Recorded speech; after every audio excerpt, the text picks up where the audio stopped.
G'day.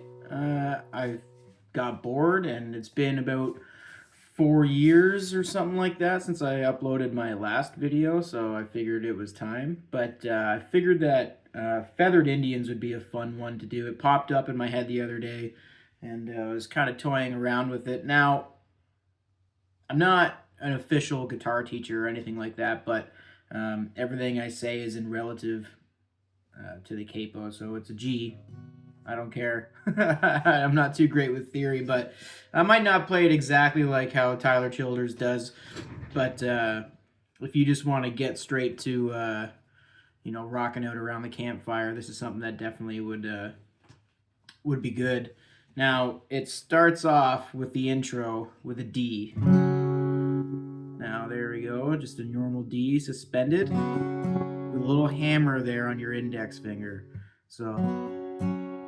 and then you got to use your pinky. This might be tough for some people. If you really just wanted to fake it and go through the verse, the intro and verses all the same, you could just do D, A, G, and just keep strumming.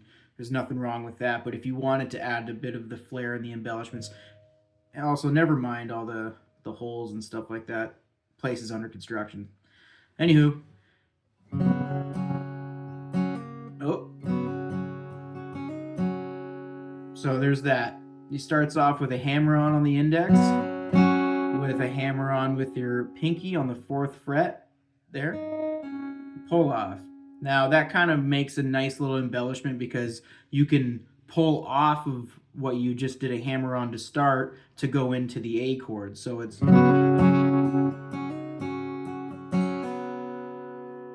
kind of opens it up nicely. So, and then you would go to an A chord, and then you would be hammering on right on the 4th fret D string. So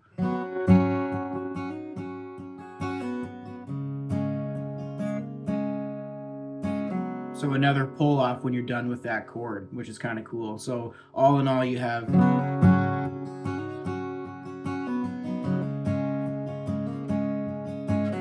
now, when you go to the G, this one might be a little bit difficult. When I first learned this song, I kind of had a tricky way of, am I going to use my thumb? Am I going to use this to do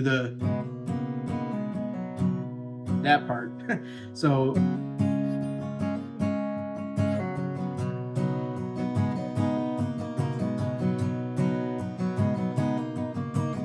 what he's doing there, he's got the G, and then you're basically taking it from here to here, and it's just a little bit awkward. I don't know. I don't have the biggest hands, so I can't really do the John Mayer stretches or anything like that. So I kind of just accept my mistakes in it. Sometimes I mute the string out, but everybody's different. Once again, you could always just do the verses and chorus, just D, suspended, A, G. I like to leave this part out, the high G note. I like the open string to it. So that's your intro and your verses. So I'll just do it quick.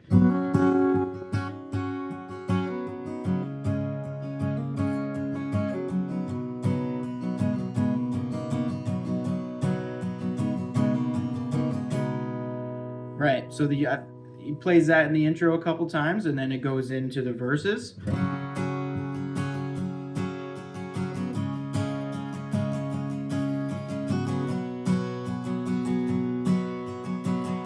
Just an easy up and down.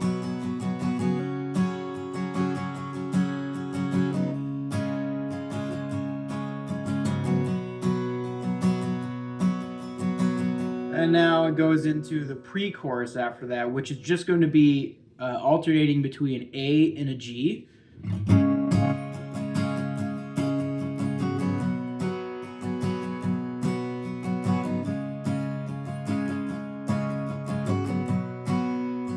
Now when he finishes doing that, this is kind of where it gets a little bit tricky, because if you have a hard time going between quick changes, you have to do a B minor to an A to a G. So, when your blood runs true. I could always count on you. Sorry, I'm not a singer. And then you hold on to the A. And then you can go back and start doing the intro again. So the chorus is A to a G a couple times.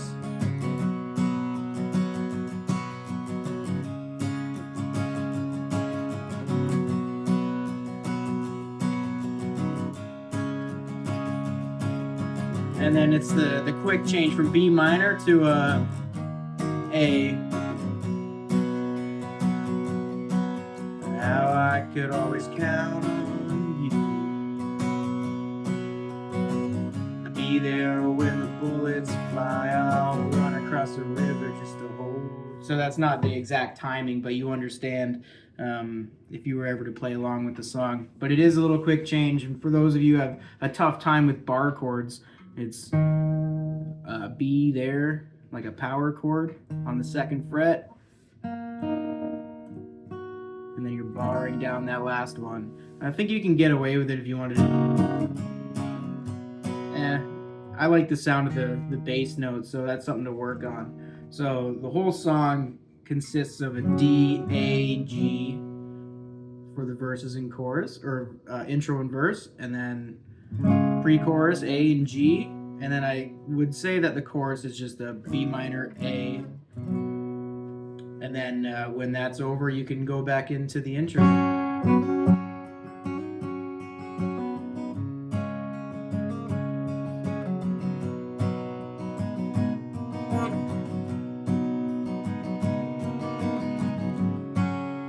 Yeah.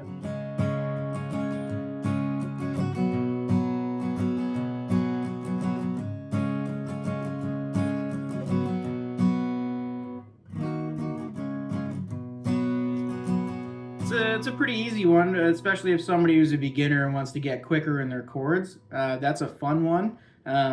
One little tip that I didn't know of when I was younger, you tune your guitar and then you throw a capo on. What you should be doing is throwing a capo on and then tuning your guitar, because sometimes this throws it out of whack.